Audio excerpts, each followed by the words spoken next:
Kubuat menyesal suamiku setelah menghinaku jelek, aku ceraikan dia saat aku sukses. Halo Bunda, apa kabar Bunda semuanya? Sebelum masuk ke ceritanya jangan lupa subscribe terlebih dahulu ya. Halo Bunda, apa kabar Bunda semuanya? Sebelum masuk ke ceritanya, jangan lupa subscribe terlebih dahulu ya. Hari itu adalah hari yang paling membahagiakan dalam hidupku.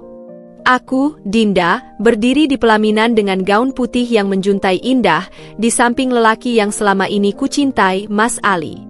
Wajahnya tampan dalam balutan jas abu-abu yang membuatnya tampak begitu berwibawa. Aku tersenyum, merasa seperti wanita paling beruntung di dunia. Tangan Mas Ali menggenggam jemariku erat, seolah meyakinkanku bahwa aku telah memilih dengan benar, bahwa pernikahan ini adalah awal dari kehidupan penuh kebahagiaan. Aku masih ingat bagaimana pertemuan kami dulu begitu manis.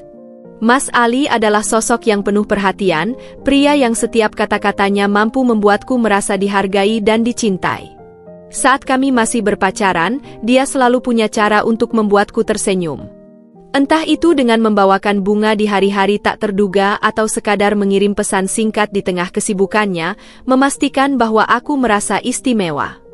Aku yakin, dalam dirinya ada cinta yang begitu dalam untukku, dan aku siap menjalani hidup bersamanya. Malam pertama kami sebagai suami istri berlangsung begitu indah. Mas Ali memelukku erat, mengusap rambutku dengan lembut, dan berbisik bahwa ia akan selalu menjagaku. Aku tersenyum di balik dekapannya, membayangkan kehidupan kami yang akan dipenuhi tawa dan kebahagiaan. Aku percaya bahwa bersamanya, aku akan selalu merasa dicintai dan dilindungi. Hari-hari setelah pernikahan kami juga terasa seperti dongeng. Aku menikmati peran baruku sebagai istri, mengurus rumah dengan penuh semangat, memasak makanan favoritnya, dan menyiapkan segala keperluannya dengan penuh cinta. Mas Ali pun tampak selalu bersikap manis, memuji masakanku, mencium keningku sebelum berangkat kerja, dan sesekali membawakan oleh-oleh kecil sebagai tanda perhatiannya. Aku merasa seperti wanita paling beruntung di dunia, seolah segala impian yang pernah kumiliki telah menjadi kenyataan. Namun, perlahan, aku mulai menyadari sesuatu. Mas Ali bukan hanya pria yang penuh cinta, tetapi juga seseorang yang memiliki standar yang tinggi, terutama dalam hal-hal kecil yang bahkan tak pernah terpikirkan olehku. Awalnya, aku menganggap itu sebagai hal biasa, sesuatu yang mungkin memang harus kupelajari sebagai istri baru. Ketika ia mengoreksi cara lipatanku dalam menata pakaian di lemari, aku hanya tersenyum dan mencoba memperbaikinya. Saat ia mengomentari cara memasakku yang kurang rapi, aku dengan senang hati mendengarkan dan mencoba lebih teliti. Namun, seiring waktu, kritik-kritik itu mulai terasa lebih tajam, lebih sering, dan lebih menyakitkan. Dinda, kenapa sih kamu selalu menaruh piring sembarangan? Aku sudah bilang berkali-kali, taruh di rak yang bawah, bukan yang atas.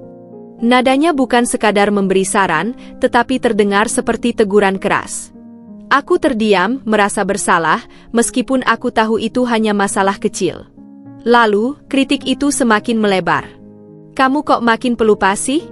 Aku sudah bilang beli kopi yang biasa aku minum, bukan yang ini. Wajahnya tampak kesal, meskipun aku tahu aku sudah berusaha sebaik mungkin mengingat segala keinginannya.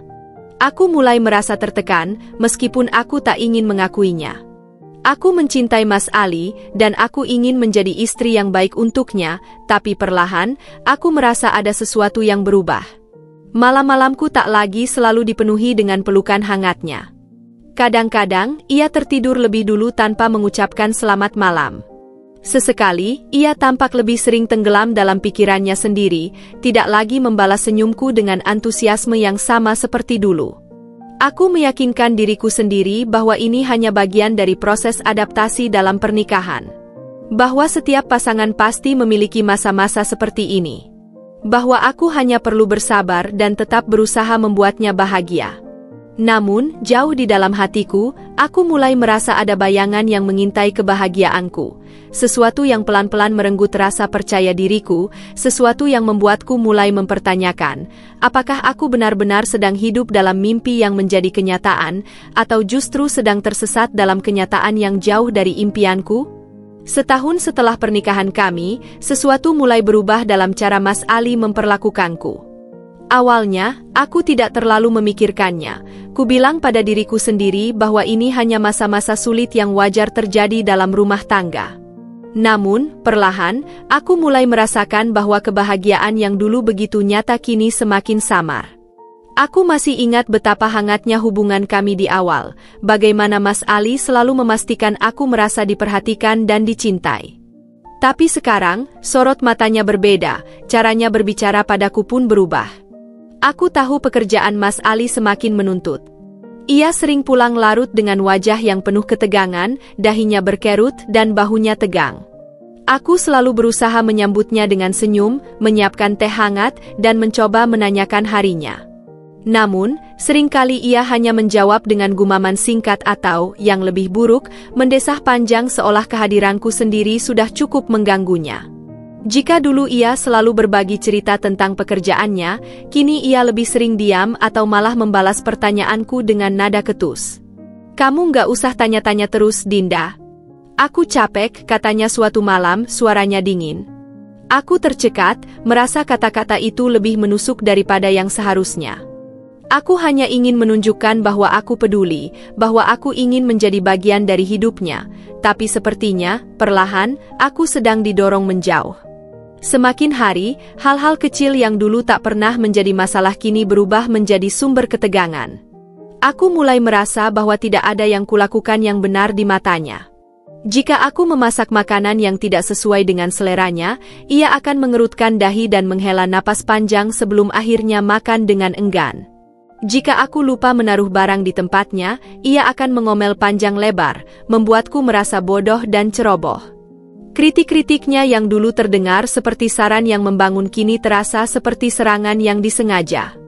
Aku mulai berhati-hati dalam segala hal, mencoba memastikan bahwa setiap sudut rumah tertata rapi, bahwa makan malam selalu disajikan tepat waktu, bahwa aku tidak mengatakan sesuatu yang bisa memancing kemarahannya. Tapi tetap saja, seberapa keras aku berusaha, selalu ada hal yang salah. Pernah suatu kali aku tertawa menonton sebuah acara televisi saat ia baru pulang kerja, dan tanpa alasan yang jelas, ia menatapku dengan ekspresi kesal. "Kamu bisa nggak sih jangan ketawa keras-keras? Aku baru pulang kerja dan kepalaku sudah pusing," katanya sambil mengendurkan dasi dan duduk di sofa dengan wajah penuh kelelahan. Aku terdiam. Aku tahu ia sedang stres, tapi apakah salah jika aku mencoba menikmati sesuatu? Aku merasakan benjolan di tenggorokanku, tapi aku menahannya. Aku tidak ingin memperkeruh suasana. Lama-kelamaan, aku mulai merasa bahwa aku harus mengubah diriku agar tidak membuatnya kesal. Aku mulai lebih sering diam, mengukur kata-kata sebelum berbicara, memastikan bahwa aku tidak melakukan sesuatu yang bisa memancing amarahnya. Aku bahkan mulai meragukan diriku sendiri. Apakah aku memang terlalu berisik? Apakah aku terlalu ceroboh? Apakah aku tidak cukup baik sebagai istri? Suatu malam, aku duduk di kamar sendirian, memeluk lututku sambil menatap bayangan diriku di cermin. Aku hampir tidak mengenali perempuan yang ada di sana. Mataku tampak lelah, senyumku semakin jarang muncul, dan di dalam diriku, ada ketakutan yang belum pernah kurasakan sebelumnya. Aku takut melakukan kesalahan. Aku takut membuatnya marah. Aku takut bahwa jika ini terus berlanjut, aku akan kehilangan diriku sendiri.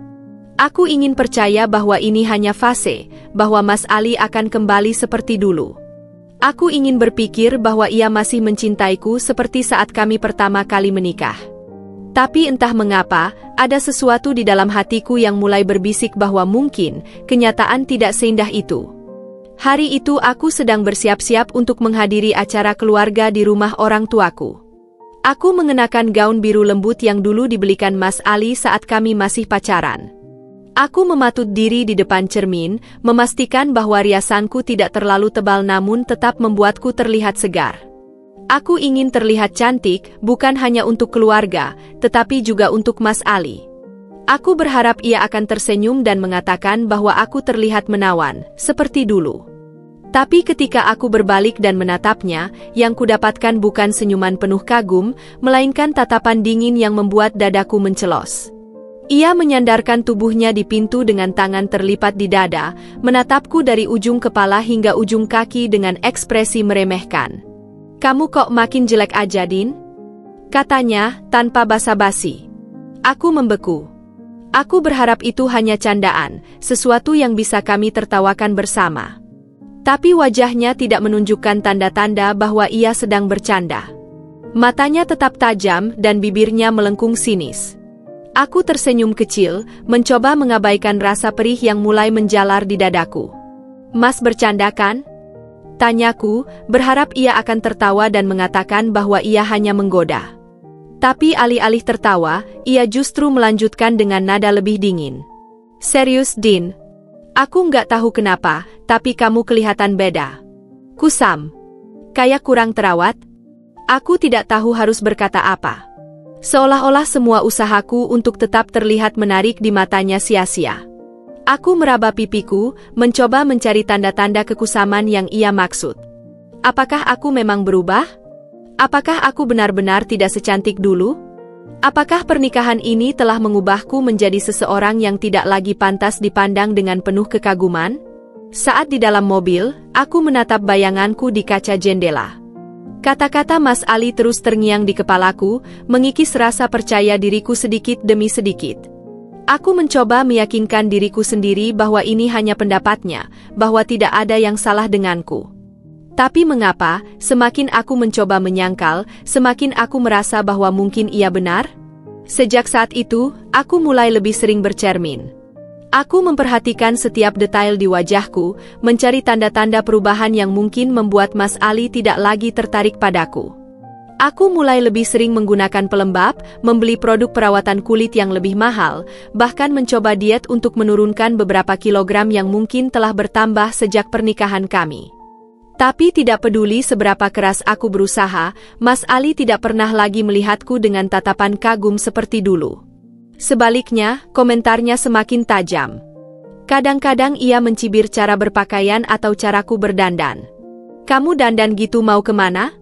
Nggak usah repot-repot, nggak ada yang peduli juga," katanya suatu hari ketika aku memakai lipstik sebelum pergi ke acara teman-teman lamaku. Aku ingin membela diri, ingin mengatakan bahwa aku melakukan ini untuk diriku sendiri. Tapi kata-katanya seperti belati yang menembus jantungku. Jika suamiku sendiri tidak melihatku menarik, lalu apa gunanya semua usaha ini? Aku mulai kehilangan semangat untuk merawat diriku. Aku berpakaian seadanya, tidak lagi terlalu peduli dengan penampilan, dan mulai menghindari bercermin terlalu lama. Aku juga mulai menarik diri dari lingkungan sosialku. Aku menolak beberapa undangan dari teman-temanku, merasa malu jika mereka menyadari bahwa aku tidak lagi secantik dulu. Aku takut mereka akan berpikir sama seperti Mas Ali, bahwa aku telah berubah menjadi perempuan yang kusam dan tidak menarik. Aku lebih sering memilih diam di rumah, berusaha tidak menarik perhatian, berusaha tidak lagi berharap bahwa Mas Ali akan melihatku seperti dulu. Malam-malamku kini sering kuhabiskan dengan memikirkan di mana letak kesalahanku. Apakah semua istri mengalami ini? Apakah semua suami pada akhirnya berhenti melihat istrinya dengan kekaguman? Aku rindu sosok Mas Ali yang dulu, yang selalu menyelipkan pujian kecil di antara obrolan kami, yang membuatku merasa istimewa bahkan tanpa aku harus berusaha keras. Tapi kini, ia hanya melihatku sebagai seseorang yang semakin buruk dari hari ke hari. Aku mulai berpikir, mungkinkah cinta memang seperti ini? Mungkinkah perasaan kagum itu memang akan memudar seiring waktu? Ataukah ini pertanda bahwa aku telah kehilangan sesuatu yang dulu membuatku istimewa di matanya? Dan yang lebih menakutkan, mungkinkah aku juga mulai kehilangan diriku sendiri? Aku tidak pernah berpikir bahwa pertemuan sederhana dengan seorang teman lama bisa mengubah caraku memandang hidup. Hari itu, aku hampir saja menolak undangan reuni kecil yang diadakan teman-teman SMA-ku. Aku sudah terlalu terbiasa menutup diri, merasa tidak ada gunanya bertemu orang-orang yang dulu mengenalku sebagai Dinda yang ceria dan penuh semangat. Tapi entah mengapa, ada dorongan kecil dalam diriku yang berkata bahwa aku harus pergi. Mungkin, jauh di dalam hati, aku rindu menjadi diriku yang dulu. Aku tiba di kafe tempat kami janjian dengan perasaan canggung. Sudah lama aku tidak berada dalam lingkungan sosial seperti ini, dan aku takut teman-temanku akan menyadari betapa berbedanya diriku sekarang. Tapi begitu aku masuk, aku mendengar suara yang begitu familiar. Dinda! Astaga, sudah lama sekali. Aku menoleh dan melihat Asri, sahabat masa kecilku. Ia masih sama seperti dulu, cerah, hangat, dan penuh energi. Ia berlari kecil ke arahku dan langsung memelukku erat, seolah kami tidak pernah berpisah bertahun-tahun lamanya. Aku tersenyum kecil, meski ada rasa asing dalam kehangatan ini. Sudah lama aku tidak diperlakukan dengan penuh kasih seperti ini, dan aku bahkan nyaris lupa bagaimana rasanya. Asri menatapku dengan penuh antusias, tapi tatapannya kemudian berubah menjadi sedikit heran. Dinda, kamu kelihatan beda banget, katanya, matanya menyapu wajahku dengan penuh perhatian. Aku menelan ludah, berusaha tersenyum. Masa sih? Mungkin karena udah lama nggak ketemu. Ia menggeleng pelan. Dulu kamu selalu ceria. Sekarang, entahlah, kamu terlihat lebih diam. Apa semuanya baik-baik saja? Pertanyaan itu membuat dadaku terasa sesak. Aku ingin menjawab ya, ingin mengatakan bahwa aku baik-baik saja, bahwa hidupku sempurna setelah menikah dengan pria yang dulu begitu kucintai. Tapi aku tidak bisa. Ada sesuatu dalam cara Asri bertanya, tulus dan penuh perhatian, yang membuat pertahananku runtuh sedikit demi sedikit. Kami akhirnya duduk di sudut kafe yang lebih sepi, dan entah bagaimana, aku mulai bercerita. Awalnya, aku hanya mengatakan bahwa pernikahan tidak selalu mudah, bahwa ada tantangan yang harus dihadapi. Tapi semakin lama aku berbicara, semakin aku menyadari betapa banyak yang telah kupendam. Aku bercerita tentang bagaimana Mas Ali berubah, tentang bagaimana kritik-kritiknya perlahan mengikis kepercayaan diriku. Tentang bagaimana aku merasa tidak cukup baik, tidak cukup cantik, tidak cukup berharga. Asri mendengarkan dengan sabar, tanpa menyela. Sesekali, ia mengangguk atau menggenggam tanganku, memberikan kehangatan yang telah lama hilang dari hidupku. Ketika aku akhirnya berhenti bicara, ia menarik napas panjang, lalu berkata dengan suara lembut tapi tegas. Dinda, ini bukan salahmu. Aku tertegun. Kata-kata itu begitu sederhana, tapi begitu berat untuk kuterima. Aku telah terbiasa menyalahkan diriku sendiri, berpikir bahwa akulah yang harus berubah agar Mas Ali kembali mencintaiku seperti dulu. Tapi Asri menatapku dengan mata yang penuh keyakinan. Kamu nggak pantas diperlakukan seperti ini, lanjutnya. Pernikahan itu seharusnya membuatmu bahagia, bukan malah membuatmu merasa tidak cukup baik. Aku mengenalmu, Dinda. Kamu adalah perempuan yang penuh semangat, yang selalu bisa melihat keindahan dalam segala hal. Kalau sekarang kamu merasa hilang, mungkin karena seseorang berusaha memadamkan cahayamu. Aku merasakan mataku panas. Tidak ada yang pernah mengatakan hal itu kepadaku sebelumnya. Tidak ada yang pernah melihatku seperti ini, sebagai seseorang yang sebenarnya berharga, tapi hanya sedang tersesat. Kamu harus mulai bertanya pada dirimu sendiri, Din, kata Asri lagi. Apakah kamu ingin hidup seperti ini selamanya? Apakah kamu mau terus merasa kecil hanya karena seseorang tidak bisa melihat betapa luar biasanya dirimu? Aku tidak tahu harus menjawab apa. Selama ini, aku berpikir bahwa pernikahan adalah tentang bertahan, tentang mengorbankan diri demi kebahagiaan pasangan. Tapi bagaimana jika dalam proses itu, aku justru kehilangan kebahagiaanku sendiri? Bagaimana jika aku telah berusaha begitu keras untuk menjaga pernikahan ini tetap utuh, tapi dalam prosesnya, aku justru menghancurkan diriku sendiri? Saat aku berpisah dengan Asri malam itu, ia menggenggam tanganku erat. Jangan biarkan siapapun membuatmu merasa kurang, Din. Kamu berharga, dengan atau tanpa Mas Ali. Aku pulang dengan hati yang dipenuhi pertanyaan. Untuk pertama kalinya dalam waktu yang lama, aku mulai melihat ke dalam diriku sendiri, mulai mempertanyakan apakah aku benar-benar bahagia. Kata-kata Asri terus terngiang di kepalaku. Aku tidak tahu apakah aku siap untuk mengubah sesuatu, tapi satu hal yang pasti, aku tidak bisa terus hidup seperti ini.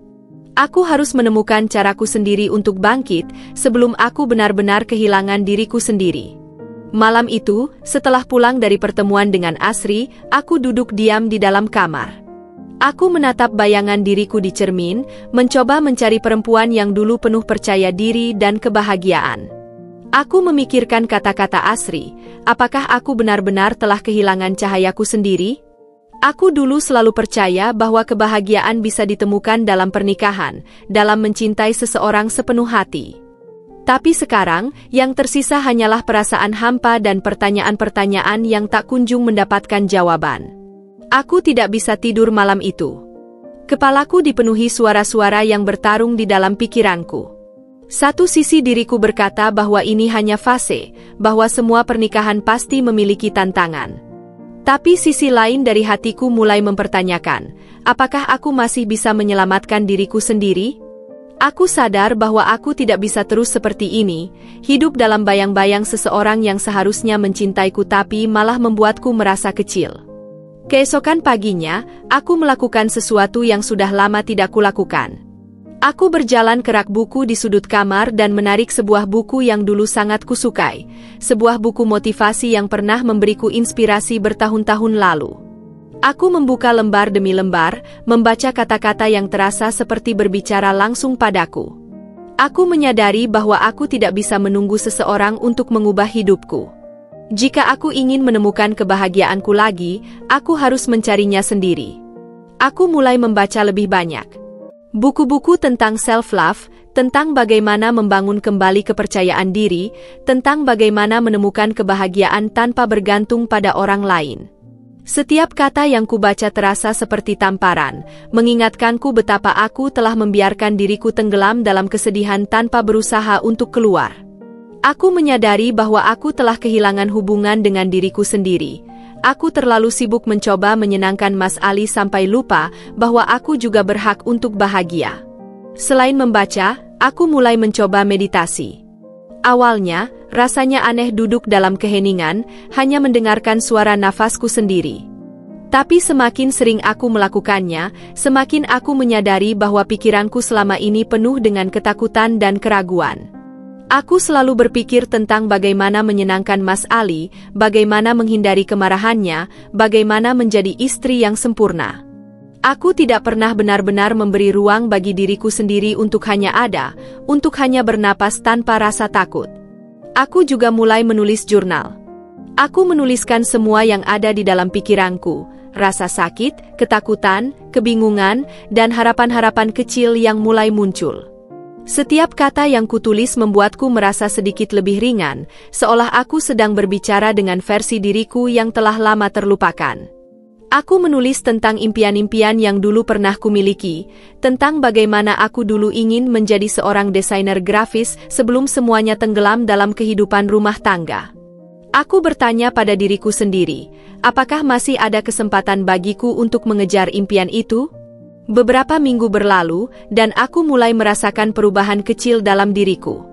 Aku masih sering merasa sedih dan ragu, tapi kini ada dorongan dalam diriku untuk melakukan sesuatu. Aku mulai mencari kursus desain grafis online, sesuatu yang bisa kulakukan diam-diam tanpa Mas Ali tahu. Aku mendaftar untuk kelas pertama dengan perasaan campur aduk, aku takut, tapi juga bersemangat. Aku tidak tahu apakah aku masih bisa melakukannya, tapi aku ingin mencoba. Aku ingin melihat apakah masih ada bagian dari diriku yang bisa bersinar kembali.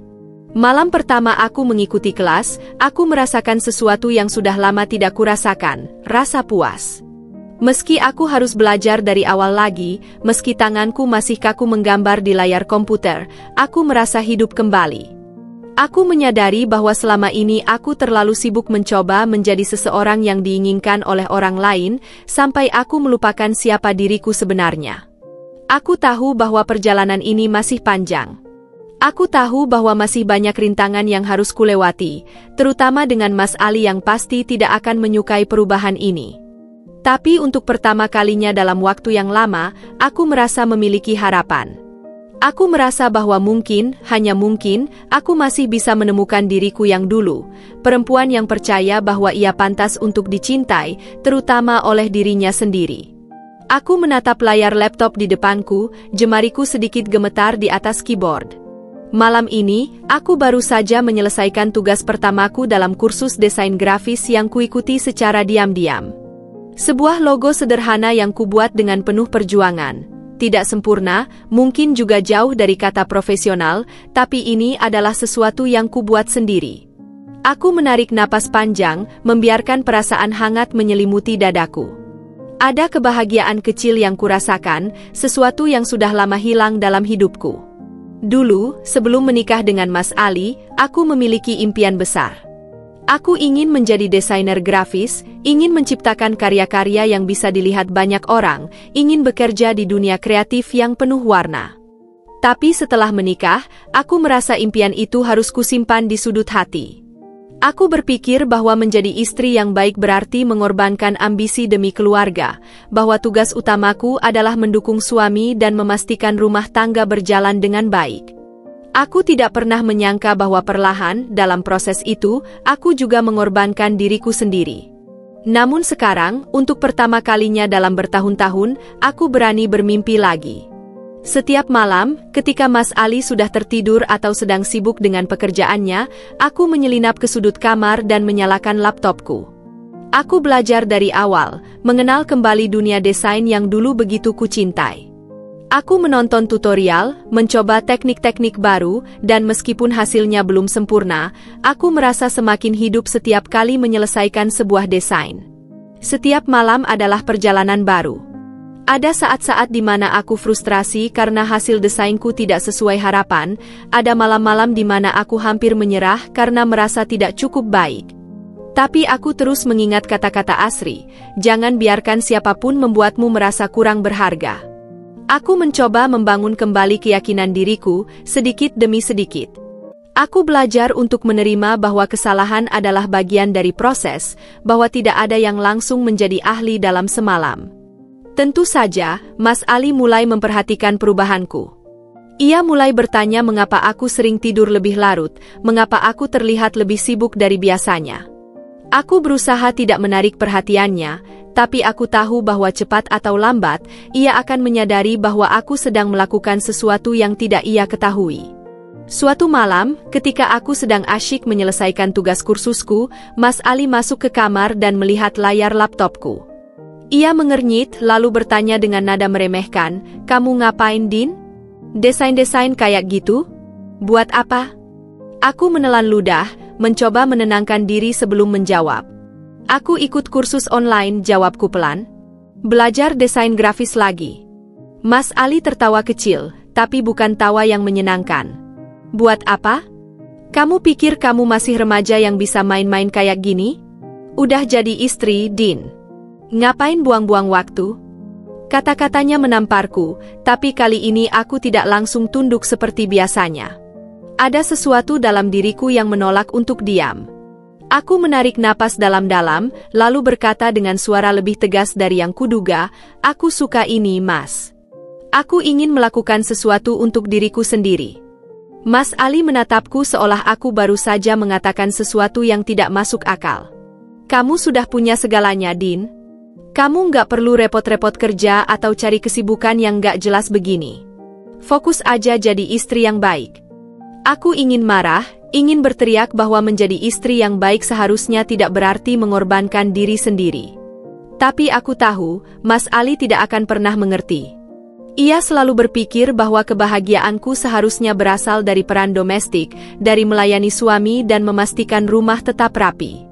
Ia tidak pernah berpikir bahwa aku juga punya mimpi, bahwa aku juga punya keinginan yang tidak ada hubungannya dengan dirinya. Malam itu, aku tidak banyak bicara lagi. Aku hanya menutup laptopku dan pergi tidur, tapi hatiku tidak tenang. Aku tahu bahwa ini bukan sekadar tentang kursus desain grafis, ini tentang bagaimana aku mulai mengambil kendali atas hidupku lagi. Aku tahu bahwa Mas Ali tidak akan pernah mendukungku, tapi aku tidak bisa terus hidup dalam bayang-bayangnya. Aku harus terus maju, dengan atau tanpa restunya. Beberapa minggu kemudian, aku mulai menerima proyek kecil dari teman-teman Asri yang mengetahui bahwa aku sedang belajar desain grafis. Mereka memberiku kesempatan untuk mendesain poster, logo, dan beberapa materi promosi. Rasanya luar biasa bisa bekerja lagi, meskipun hanya dari rumah, meskipun bayarannya tidak seberapa. Aku merasa seperti menemukan kembali bagian dari diriku yang telah lama hilang. Setiap kali aku menyelesaikan proyek, aku merasakan kebanggaan kecil dalam diriku. Aku mulai percaya bahwa aku masih bisa melakukan sesuatu yang berarti, bahwa aku tidak hanya sekadar istri seseorang, tetapi individu yang punya nilai dan kemampuan sendiri. Aku mulai memahami bahwa kebahagiaan tidak selalu harus datang dari orang lain. Kadang, kebahagiaan sejati datang dari ketika kita mulai mencintai diri sendiri lagi. Perubahan dalam diriku tidak bisa lagi disembunyikan. Aku semakin sibuk dengan proyek-proyek desain yang mulai berdatangan, semakin sering tersenyum ketika berhasil menyelesaikan pekerjaan, dan yang paling kentara, aku mulai merasa hidup kembali. Namun, semakin aku menemukan diriku, semakin aku menyadari bahwa Mas Ali tidak menyukai apa yang ia lihat. Awalnya, ia hanya melempar komentar sinis setiap kali melihatku sibuk di depan laptop. "Kamu mulai aneh, Din," katanya suatu malam sambil melirikku dengan tatapan tak suka. "Dulu kamu nggak pernah kayak gini. Dulu kamu tahu prioritas." Aku ingin bertanya balik, prioritas siapa? Karena yang selama ini kulakukan hanyalah mengikuti keinginan dan ekspektasi Mas Ali. Tapi aku memilih diam. Aku tidak ingin memulai pertengkaran. Namun, seiring waktu, ketidaksukaan Mas Ali semakin jelas. Ia mulai sengaja mengganggu saat aku bekerja, tiba-tiba memanggilku hanya untuk meminta hal-hal sepele. Pernah suatu kali, aku sedang mengerjakan desain untuk klien pertamaku ketika ia datang dan mematikan lampu meja kerja tanpa peringatan. "Udah malam," katanya, bersandar di pintu kamar dengan ekspresi tidak peduli. "Kamu nggak capek? Besok kan harus bangun pagi buat urus rumah." Aku menatapnya dengan bingung. "Mas, aku hampir selesai. Tinggal sedikit lagi." tinggal sedikit, gumamnya, menirukan ucapanku dengan nada mengejek. "Udah deh, Din. Tidur. Pekerjaan kayak gini nggak akan ngasih kamu apa-apa." Darahku mendidih, tapi aku tahu berdebat dengannya hanya akan membuat keadaan semakin buruk. Aku memilih menutup laptopku dan menarik napas panjang, menahan kata-kata yang ingin keluar. Malam itu aku tidur dengan dada sesak, menyadari bahwa aku kini tinggal dengan seseorang yang tidak bisa menerima kebahagiaanku jika kebahagiaan itu tidak berasal darinya. Hari-hari berikutnya, Mas Ali semakin menunjukkan ketidaksenangannya. Ia mulai mengomentari pekerjaanku setiap kali melihatku di depan laptop. "Kamu beneran ngerasa ini penting?" tanyanya suatu sore, melipat tangannya di dada. "Cuma desain-desain nggak jelas begini?" Aku menggigit bibir, mencoba tetap tenang. "Mas, ini sesuatu yang aku suka. Aku nggak ganggu siapa-siapa kan?" "Ganggu? Ya ganggulah. Kamu jadi sering sibuk sendiri. Jadi sering nggak fokus ngurus rumah. Kamu mulai berubah, Din. Aku nggak suka." Itu dia. Intinya bukan tentang desain grafis, bukan tentang pekerjaanku. Mas Ali hanya tidak suka bahwa aku mulai memiliki sesuatu yang bukan tentang dirinya. Bahwa aku mulai memiliki dunia sendiri, sesuatu yang di luar kendali dan ekspektasinya. Aku ingin berkata padanya bahwa aku tidak akan pernah bisa kembali menjadi Dinda yang dulu. Bahwa aku telah menemukan bagian diriku yang telah lama hilang, dan aku tidak akan melepaskannya begitu saja. Tapi aku tahu Mas Ali tidak akan mengerti. Baginya, seorang istri seharusnya tetap berada di tempatnya, melayani, mengikuti, dan mengorbankan dirinya demi rumah tangga. Pertengkaran mulai terjadi lebih sering. Aku merasa seperti berjalan di atas pecahan kaca, selalu berhati-hati agar tidak memicu kemarahannya. Tapi semakin aku berusaha menghindar, semakin ia mencari alasan untuk menyalahkanku. Puncaknya terjadi pada suatu malam ketika aku sedang mengerjakan proyek besar. Ini adalah kesempatan yang sudah lama kutunggu, sebuah proyek desain dari sebuah bisnis kecil yang ingin memperbaiki branding mereka. Aku merasa sangat bersemangat, merasa dihargai, merasa seperti akhirnya aku mulai membangun sesuatu untuk diriku sendiri. Namun, Mas Ali pulang dalam keadaan lelah dan kesal. Aku tidak tahu apa yang terjadi di tempat kerjanya, tapi aku tahu sejak ia masuk ke rumah bahwa suasana akan buruk malam ini. Ia melempar tas kerjanya ke sofa, menghela napas keras, lalu menatapku yang sedang sibuk di depan laptop. "Kamu lagi-lagi sibuk sama laptop itu?" tanyanya tajam. Aku menelan ludah. "Iya, Mas. Aku lagi ngerjain sesuatu." Ini penting. Penting buat siapa? Buat kamu? Ia mendekat, lalu menatapku dengan mata penuh kemarahan. Kamu sadar nggak, Din? Kamu udah berubah. Kamu bukan lagi istri yang dulu aku nikahi. Aku terdiam. Kata-katanya menusuk, tapi tidak seperti yang ia harapkan. Alih-alih merasa bersalah, aku justru merasa sadar akan sesuatu. Ia benar. Aku memang berubah. Tapi bukan karena aku ingin melawan atau menjadi istri yang buruk. Aku berubah karena aku akhirnya menemukan kembali sesuatu yang berharga, diriku sendiri. Aku menarik napas dalam, mencoba berbicara dengan tenang. Mas, aku cuma ingin melakukan sesuatu untuk diriku sendiri. Aku nggak mengabaikan rumah, aku tetap melakukan tugasku. Tapi aku juga ingin punya sesuatu yang membuatku bahagia. Mas Ali tertawa sinis. Kebahagiaan? Jadi aku nggak cukup buat bikin kamu bahagia? Aku ingin menjawab, ingin berkata bahwa kebahagiaan seseorang tidak seharusnya bergantung hanya pada satu orang. Tapi aku tahu, tidak ada gunanya berbicara dengan seseorang yang hanya ingin menang. Malam itu, aku menyelesaikan pekerjaanku dengan hati berat. Aku tahu, situasi ini tidak akan membaik. Aku tahu, semakin aku berusaha menjadi diriku sendiri, semakin Mas Ali akan merasa terancam. Aku mulai memahami bahwa dalam hubungan ini, aku tidak pernah benar-benar diizinkan untuk menjadi diriku sendiri. Aku mulai bertanya-tanya, sampai kapan aku bisa bertahan? Dan apakah layak mengorbankan diriku demi seseorang yang tidak pernah benar-benar melihatku sebagai individu, melainkan hanya sebagai bayangan yang seharusnya tunduk padanya? Di tengah semua konflik yang terjadi di rumah, satu hal yang membuatku tetap bertahan adalah dukungan dari Asri. Setelah pertemuan kami di reuni beberapa bulan lalu, ia menjadi salah satu orang yang paling sering menanyakan kabarku. Setiap kali aku merasa putus asa, setiap kali aku meragukan keputusanku untuk mengejar kembali impian yang pernah terkubur, Asri selalu ada untuk mengingatkanku bahwa aku berhak memiliki kehidupan yang lebih baik. Suatu hari, saat aku merasa benar-benar lelah dengan pertengkaran yang semakin sering terjadi dengan Mas Ali, aku menerima pesan dari Asri. Din, kamu ada waktu minggu ini? Aku pengen ngajak kamu ke tempat yang mungkin bisa bikin kamu lebih semangat. Aku ragu. Aku tahu Mas Ali pasti akan bertanya-tanya kalau aku pergi terlalu lama, dan aku tidak ingin memancing kemarahannya. Tapi di saat yang sama, aku merasa butuh udara segar, butuh sesuatu yang bisa mengalihkan pikiranku dari tekanan yang kurasakan setiap hari di rumah. Setelah berpikir sejenak, aku akhirnya membalas pesan Asri dan mengatakan bahwa aku akan datang. Ketika hari yang dijanjikan tiba, Asri membawaku ke sebuah kafe kecil di sudut kota yang terasa begitu nyaman dan penuh warna. Di sana, aku bertemu dengan beberapa orang yang ternyata adalah anggota komunitas desain grafis yang selama ini diikuti Asri. Mereka adalah orang-orang yang memiliki passion yang sama denganku, orang-orang yang tidak hanya memahami dunia desain, tetapi juga memahami perjuangan seseorang dalam menemukan kembali dirinya. Percakapan dengan mereka membuatku merasa diterima.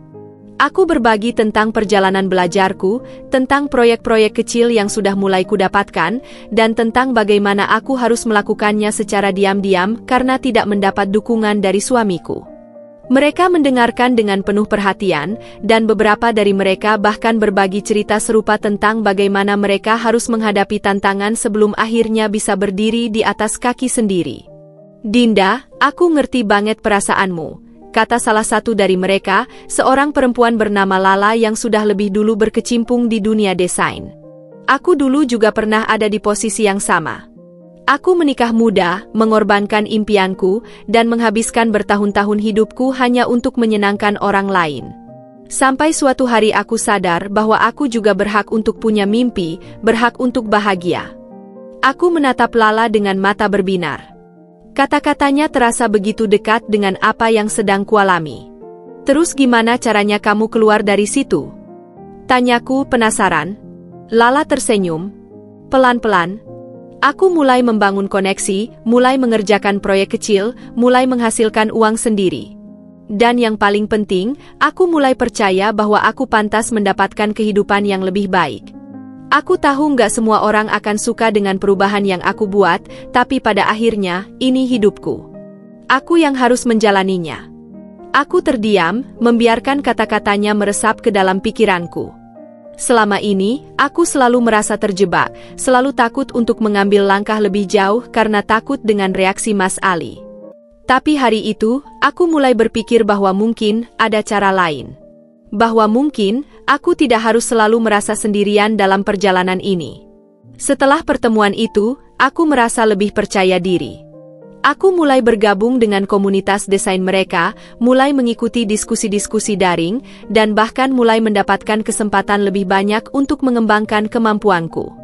Asri adalah orang yang paling bersemangat melihat kemajuanku. Aku bangga banget sama kamu, Din, katanya suatu malam saat kami berbicara di telepon. Dulu kamu selalu ragu sama dirimu sendiri, selalu mikir bahwa kamu nggak bisa. Tapi lihat sekarang, kamu berkembang, kamu punya potensi besar. Dan yang paling penting, kamu mulai sadar bahwa kamu berhak untuk menjalani hidup yang kamu mau. Aku tersenyum kecil, meskipun hatiku masih sedikit bimbang.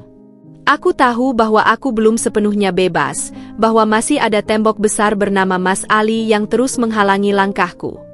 Tapi untuk pertama kalinya dalam waktu yang lama, aku merasa bahwa aku memiliki sekutu. Aku merasa bahwa aku tidak sendirian. Malam itu, aku duduk di depan layar laptop dengan tangan gemetar.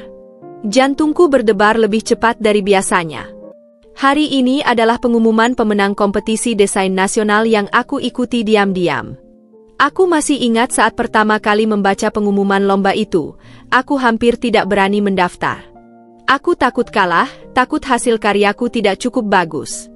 Tapi Asri dan teman-teman di komunitas desain terus mendorongku. Kamu harus coba, Din. Apa salahnya? Dan sekarang, detik-detik pengumuman tiba. Aku menatap layar dengan napas tertahan. Saat namaku muncul di daftar pemenang, aku hampir tidak percaya. Aku memenangkan kategori desain logo terbaik. Aku menutup mulut dengan tangan, mencoba menahan air mata yang tiba-tiba menggenang. Ini adalah kemenangan pertamaku. Ini adalah bukti bahwa aku bisa, bahwa aku berbakat, bahwa aku tidak sekadar seorang istri yang hanya pantas berada di bayang-bayang suaminya. Aku ingin berteriak bahagia, ingin berbagi kabar ini dengan seseorang. Asri adalah orang pertama yang kuberitahu. Aku mengirim pesan singkat kepadanya, dan tidak sampai 1 menit kemudian, teleponku berdering. Dinda. Ya Allah, aku bangga banget sama kamu. Suara Asri meledak di telepon, penuh antusiasme. Aku terkekeh, masih sulit percaya. Aku nggak nyangka, Sri. Aku pikir aku nggak bakal menang. Jangan bilang gitu. Karya kamu bagus banget, Din. Aku udah bilang dari dulu, kamu berbakat. Sekarang dunia juga tahu. Aku tersenyum lebar, merasa dihargai dengan cara yang belum pernah kurasakan sebelumnya. Selama ini, aku selalu meragukan diriku sendiri. Tapi sekarang, aku memiliki bukti nyata bahwa aku mampu. Namun, kebahagiaan itu hanya berlangsung sebentar. Begitu aku menutup telepon dan beranjak ke ruang tamu, aku menemukan Mas Ali berdiri di sana dengan ekspresi muram. Matanya tertuju pada layar laptopku yang masih menampilkan halaman pengumuman pemenang. Kamu menang kompetisi? Suaranya terdengar datar, nyaris tanpa emosi.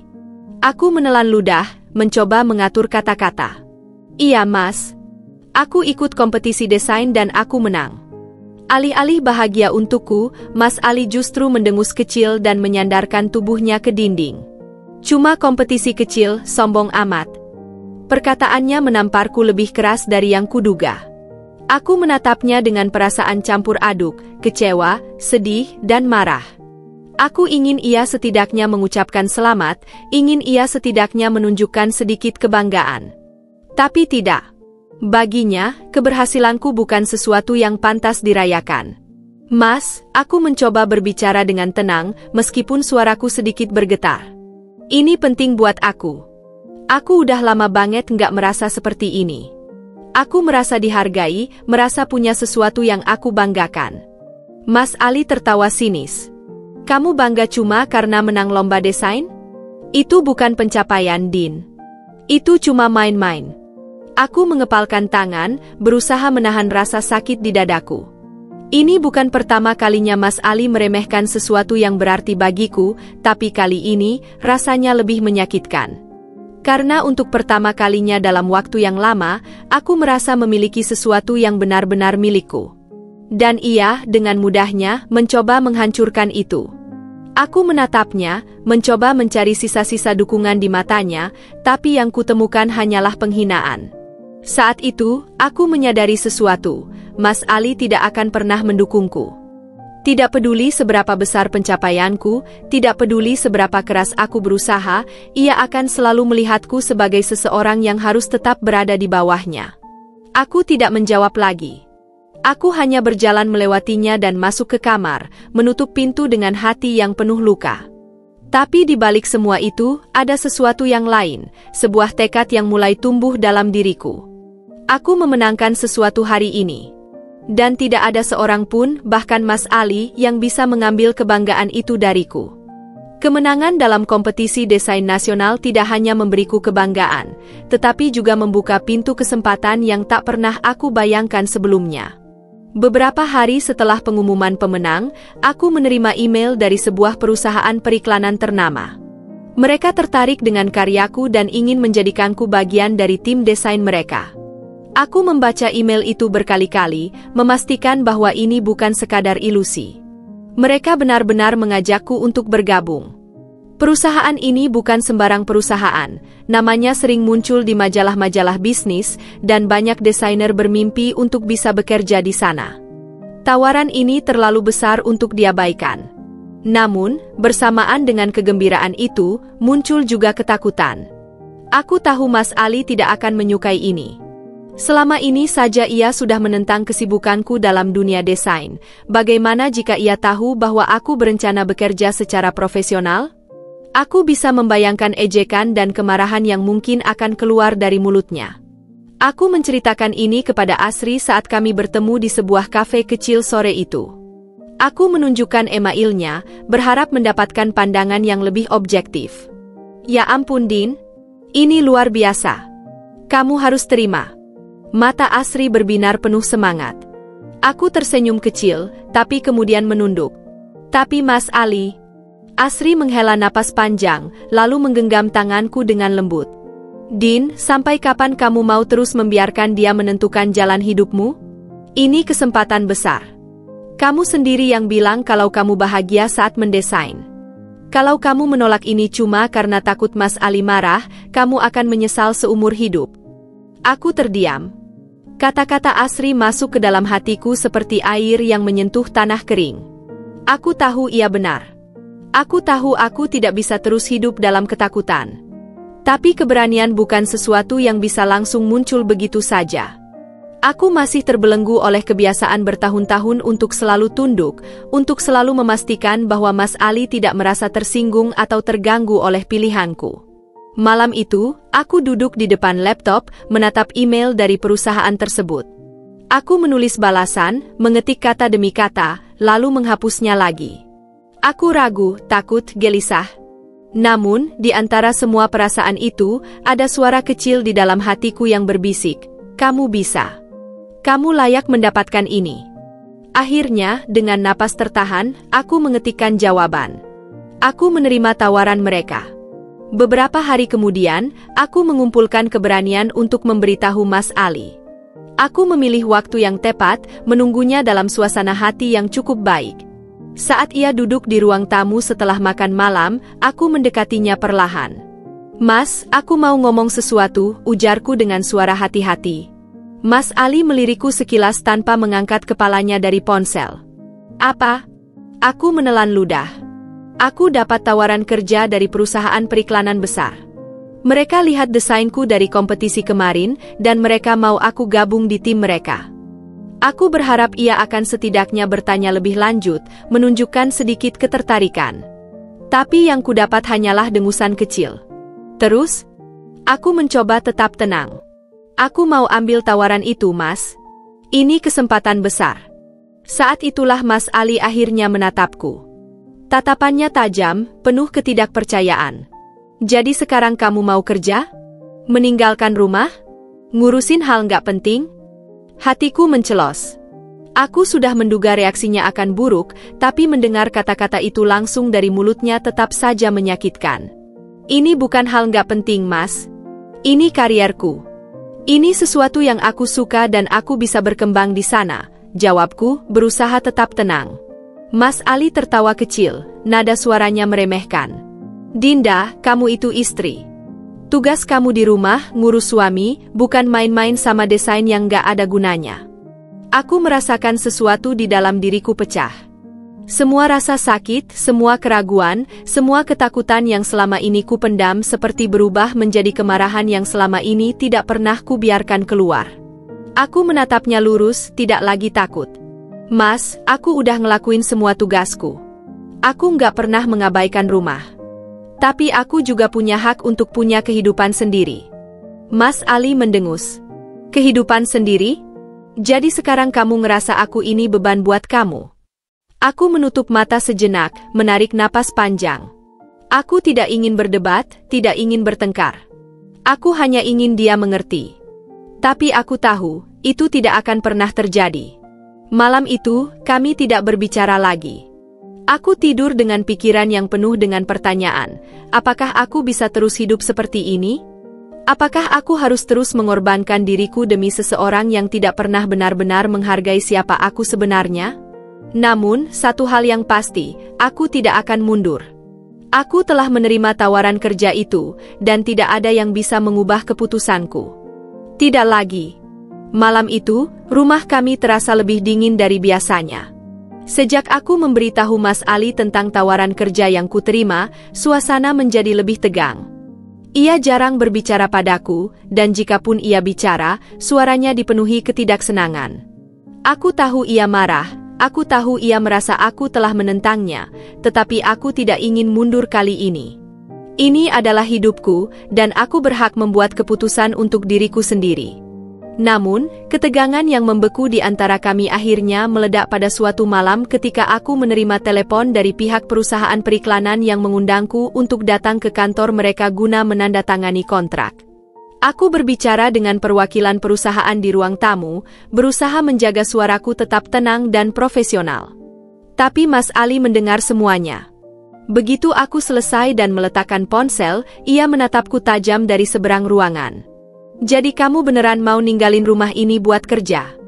Suaranya dingin, hampir seperti ancaman. Aku menarik napas dalam-dalam sebelum menjawab, mencoba menahan emosi. Aku nggak ninggalin rumah ini, Mas. Aku cuma mau bekerja, seperti orang lain pada umumnya. Mas Ali mendengus sinis. Seperti orang lain? Dinda, berapa kali aku harus ngomong kalau kamu itu istri? Tugas kamu di rumah bukan sibuk cari duit kayak laki-laki. Darahku mendidih mendengar kata-katanya. Aku sudah cukup lama bertahan dalam pernikahan ini dengan terus mengalah, terus menuruti keinginannya, terus meredam diriku sendiri. Tapi kali ini, aku tidak bisa lagi. Jadi menurut Mas, aku cuma pantas di rumah, nurut aja tanpa punya kehidupan sendiri. Suaraku mulai meninggi, sesuatu yang jarang kulakukan selama ini. Mas Ali bangkit dari sofa, langkahnya cepat mendekatiku. Ini bukan tentang kehidupan sendiri, Dinda. Ini tentang kamu yang gak tahu diri. Aku udah kasih kamu segalanya, tapi kamu malah mau jadi wanita karir, ninggalin tanggung jawab kamu di rumah. Apa kamu gak lihat istri-istri lain? Mereka tahu tempat mereka. Kenapa kamu gak bisa kayak mereka? Aku menatapnya dengan mata yang mulai panas. Tahu tempat mereka? Aku tertawa kecil, getir. Maksud Mas, tahu tempat di bawah suaminya? Hidup cuma buat menyenangkan suami, nggak boleh punya impian sendiri. Mas Ali mengepalkan tangan. Bukan begitu maksudnya. Tapi itulah yang terjadi, Mas. Aku tidak bisa lagi menahan emosiku. Selama ini aku selalu tunduk, selalu mengalah, selalu berusaha jadi istri yang baik.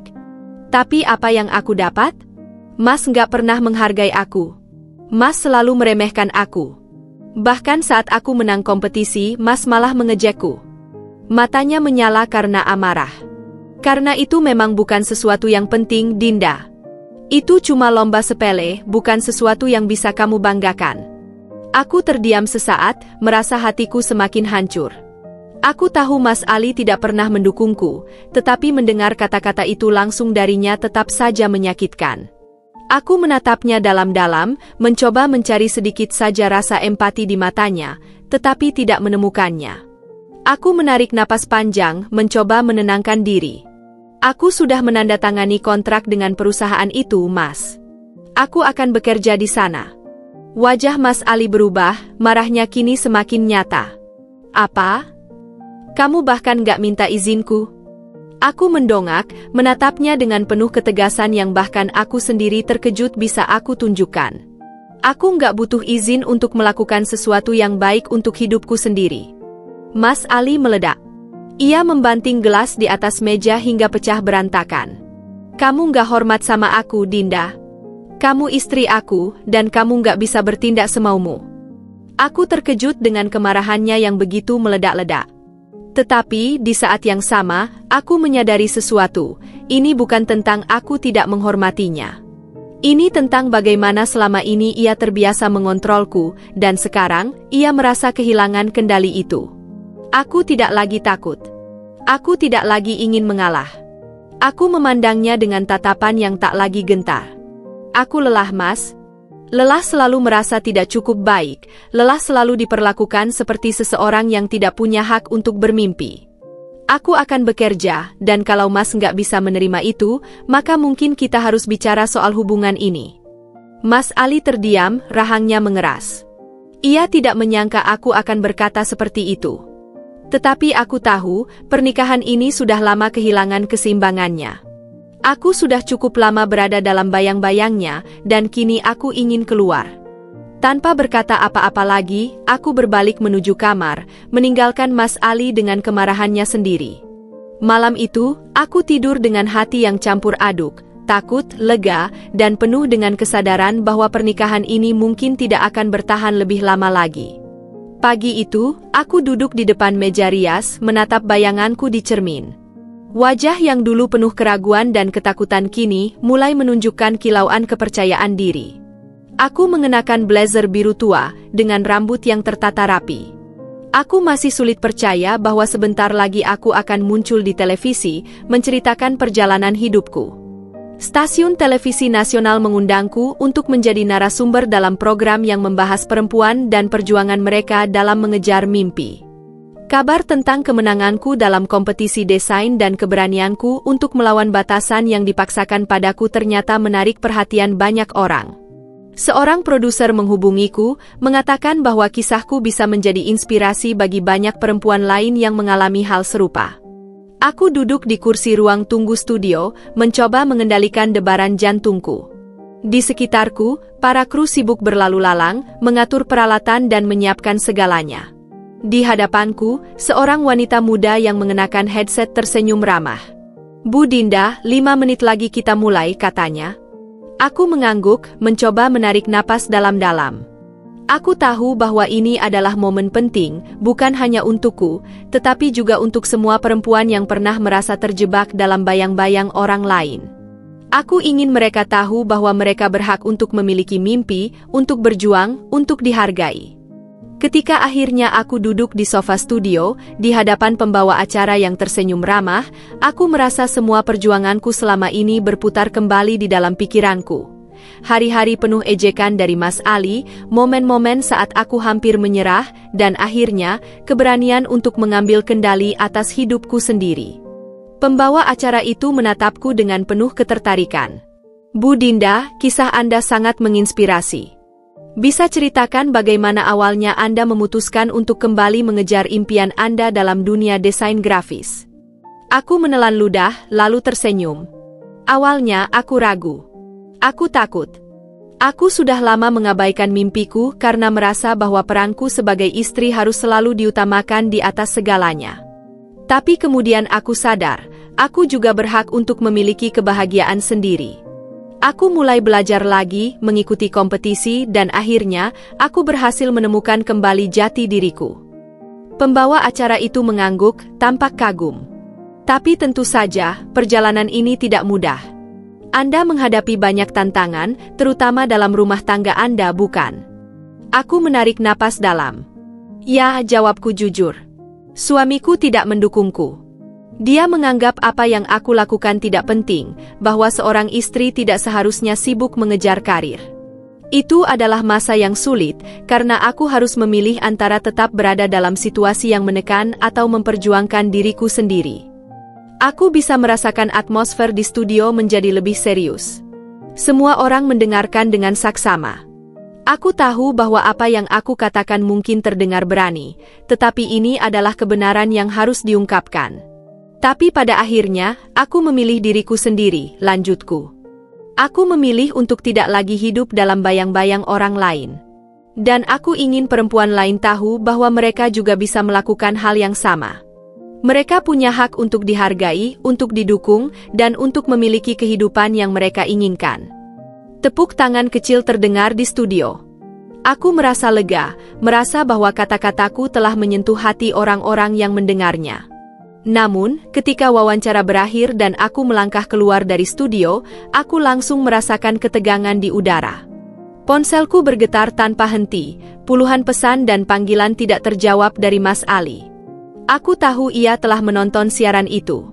Aku tahu ia tidak akan terima bahwa aku berbicara terbuka tentang hubungan kami di depan publik.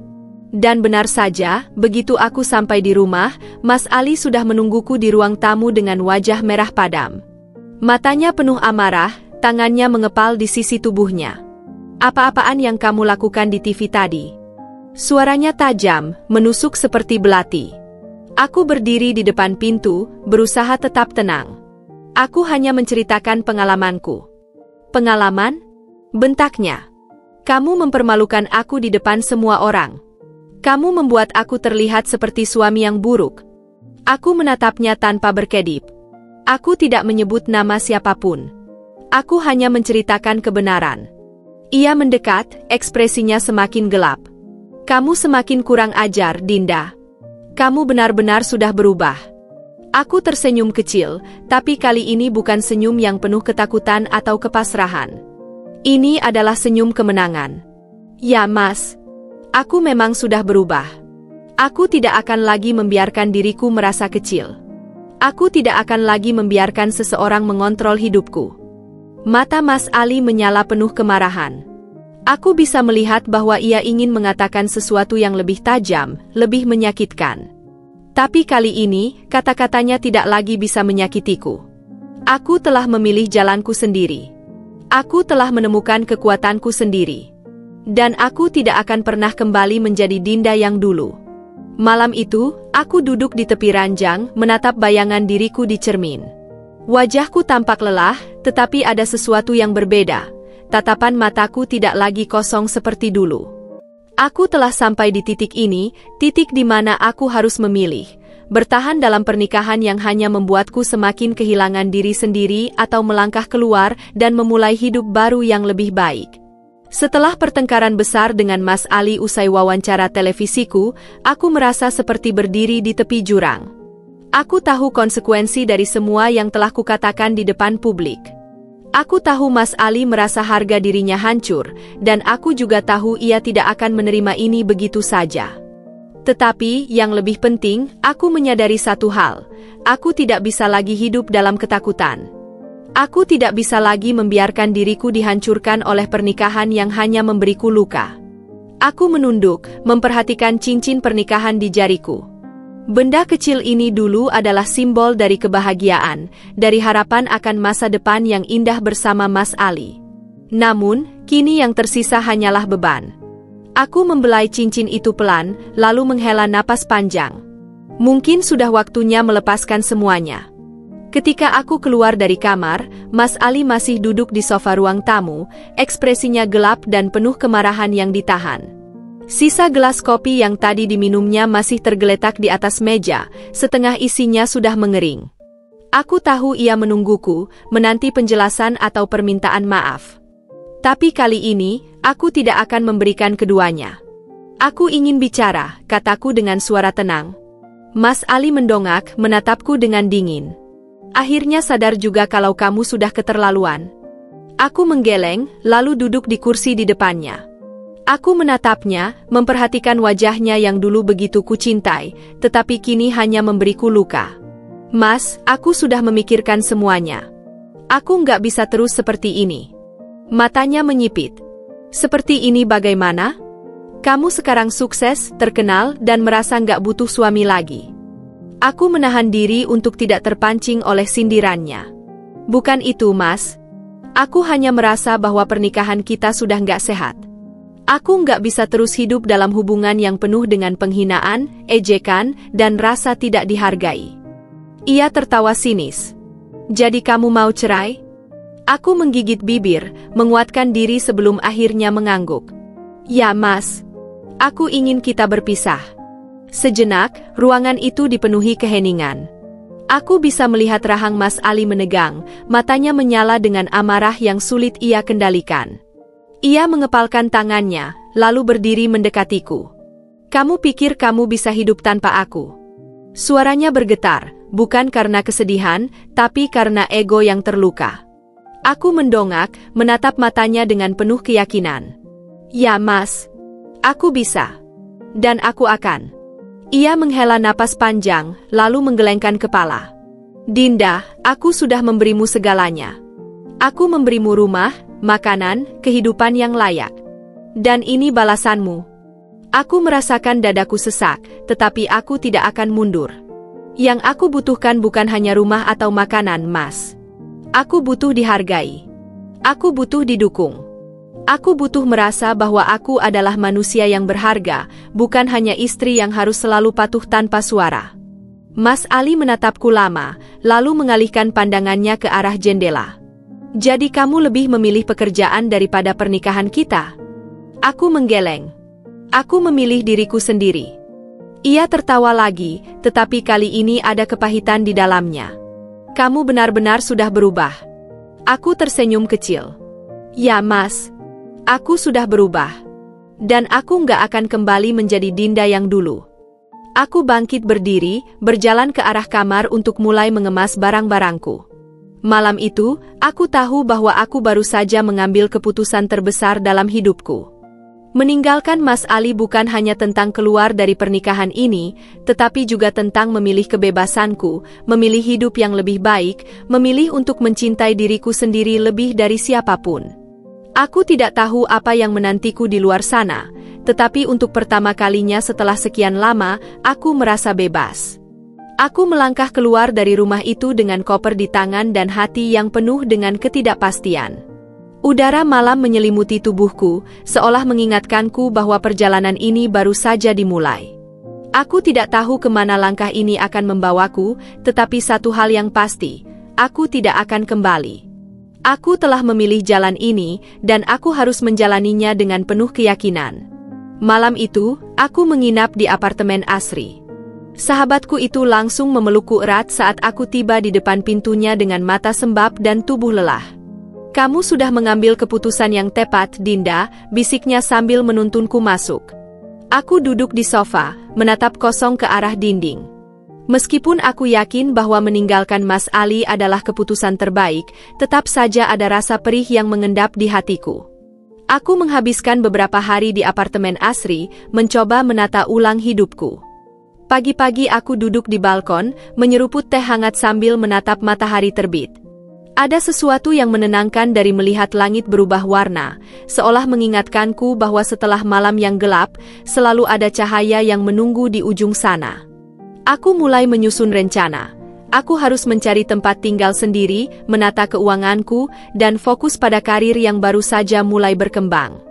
Dunia desain grafis yang dulu hanya sekadar hobi kini menjadi satu-satunya tempat di mana aku bisa merasa bebas dan berharga. Aku mulai menerima lebih banyak proyek, membangun portofolio, dan bahkan mendapatkan lebih banyak klien dari berbagai perusahaan besar. Aku memilih untuk tidak lagi hidup dalam bayang-bayang orang lain. Dan aku ingin perempuan lain tahu bahwa mereka juga bisa melakukan hal yang sama. Mereka punya hak untuk dihargai, untuk didukung, dan untuk memiliki kehidupan yang mereka inginkan. Tepuk tangan kecil terdengar di studio. Aku merasa lega, merasa bahwa kata-kataku telah menyentuh hati orang-orang yang mendengarnya. Namun, ketika wawancara berakhir dan aku melangkah keluar dari studio, aku langsung merasakan ketegangan di udara. Ponselku bergetar tanpa henti, puluhan pesan dan panggilan tidak terjawab dari Mas Ali. Aku tahu ia telah menonton siaran itu.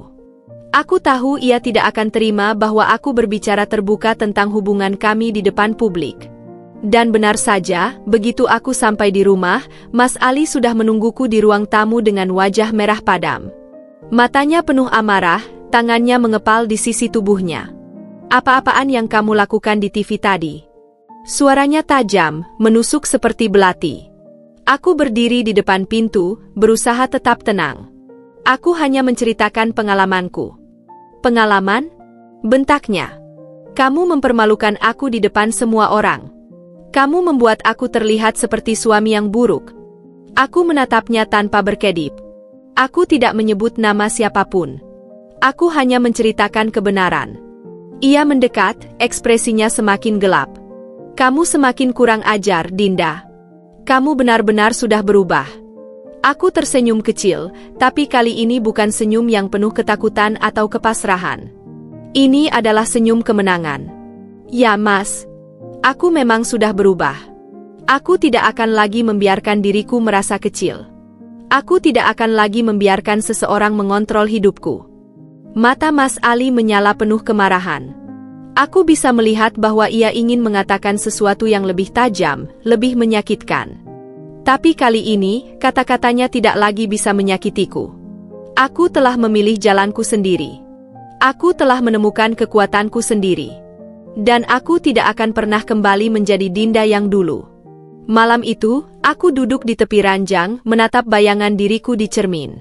Wajahku tampak lelah, tetapi ada sesuatu yang berbeda. Tatapan mataku tidak lagi kosong seperti dulu. Aku telah sampai di titik ini, titik di mana aku harus memilih.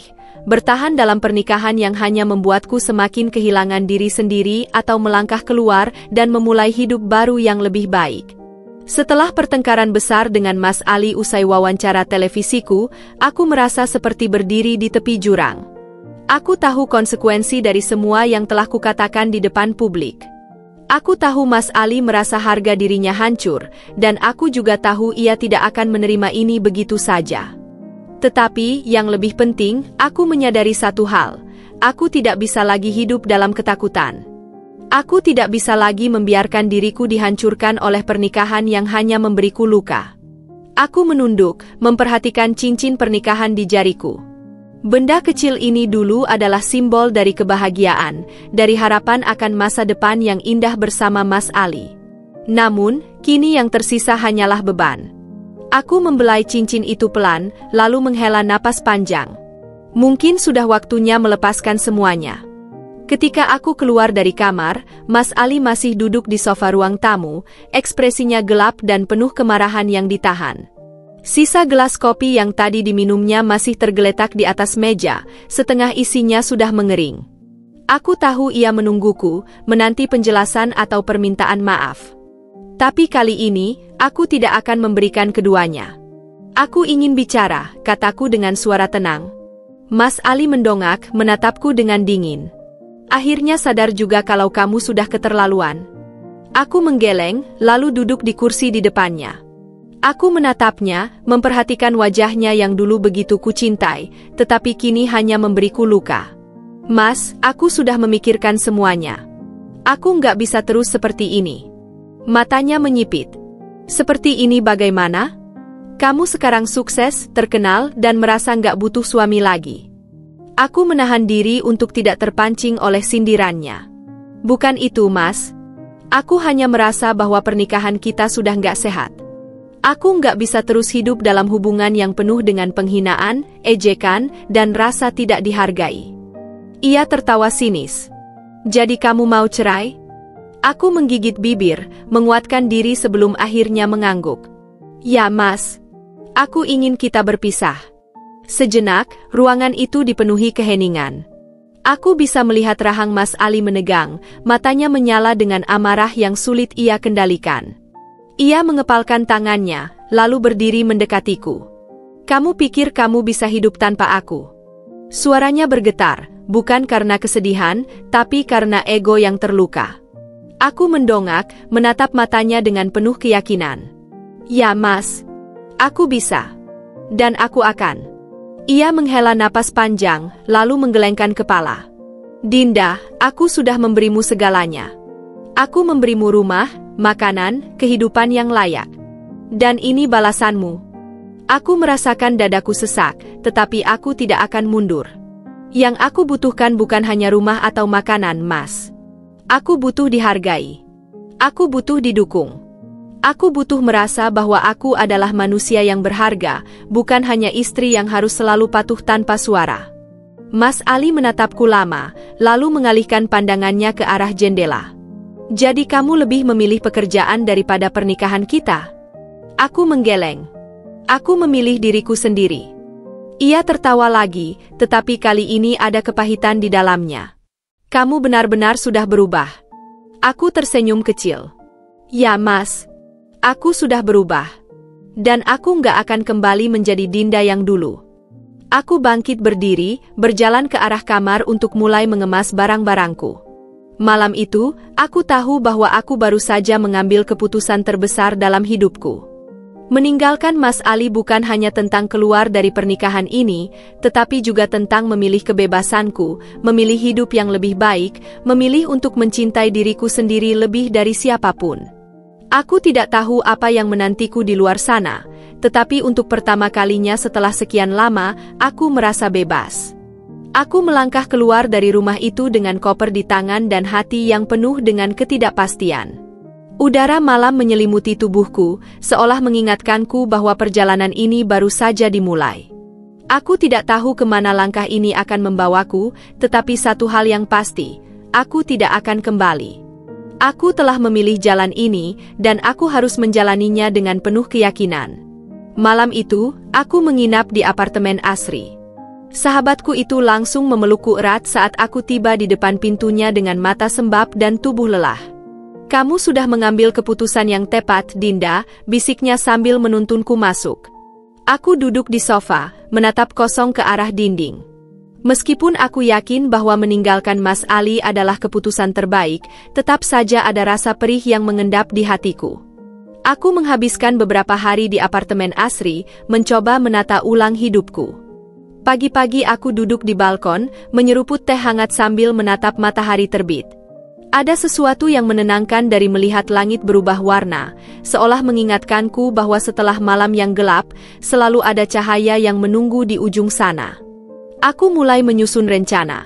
Aku harus mencari tempat tinggal sendiri, menata keuanganku, dan fokus pada karir yang baru saja mulai berkembang.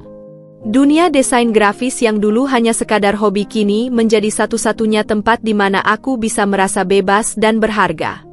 Aku mulai menerima lebih banyak proyek, membangun portofolio, dan bahkan mendapatkan lebih banyak klien dari berbagai perusahaan besar.